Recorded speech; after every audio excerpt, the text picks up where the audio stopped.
Hi team, hope you're well. Talking about yet another class of psychotropic medications.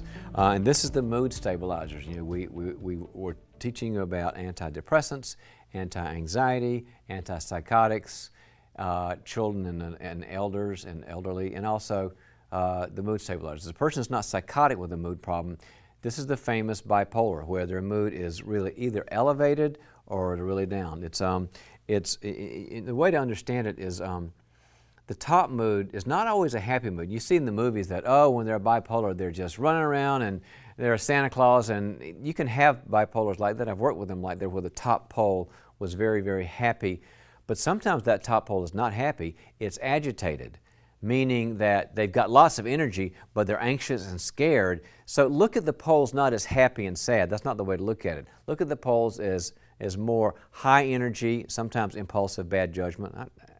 I had one that tried to buy a shopping center and didn't have any money. I mean, it's crazy stuff. So high energy and low energy. And the low energy certainly can be a sadness, but look at it at least in terms of energy, if not happy sad. The happy sad with the agitation is not always true.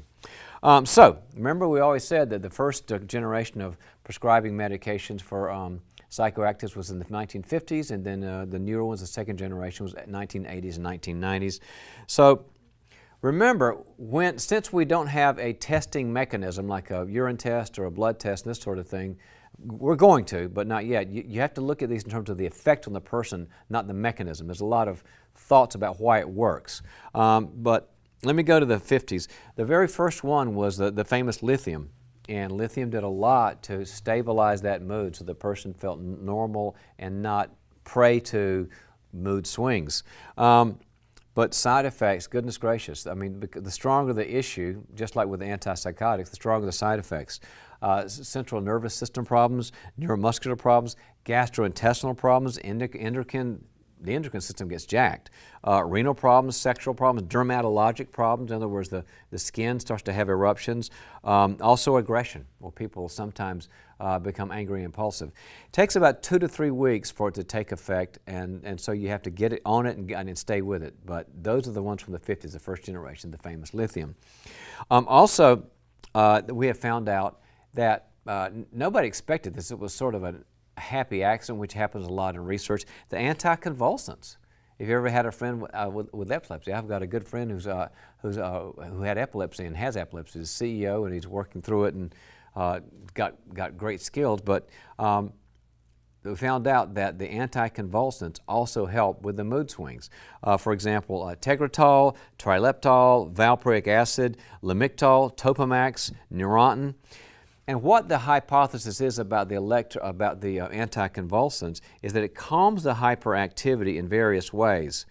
So all we know is that when you throw that in there, and think about it like with epilepsy, if the brain is firing in ways, the people sometimes will they'll lose reality and they'll go into a fugue state and they just can't move. I've had friends with epilepsy. I've taken them through seizures and this sort of thing.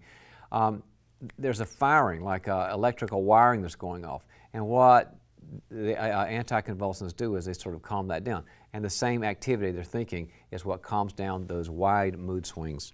But again, side effects, dermatologic side effects, endocrine problems, hematological, which means the blood in the body, and psychiatric problems.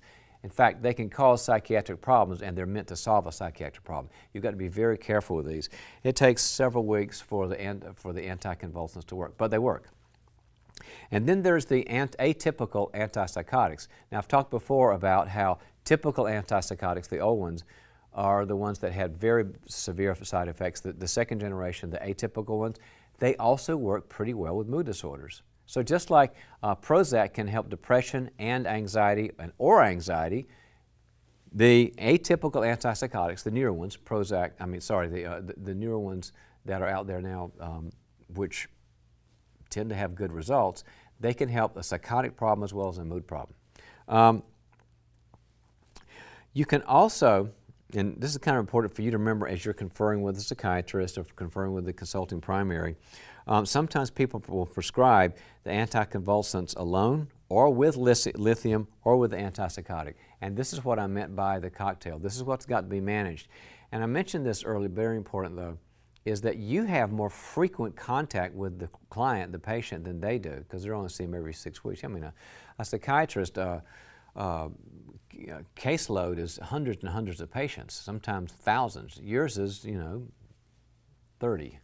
And so you see them much more frequently, so you're the one that can measure these things and all this. So be aware, though, that there will always be, especially with a severe disorder like a mood swing problem, bipolar problem, you're going to have resistance to that. They just hate it.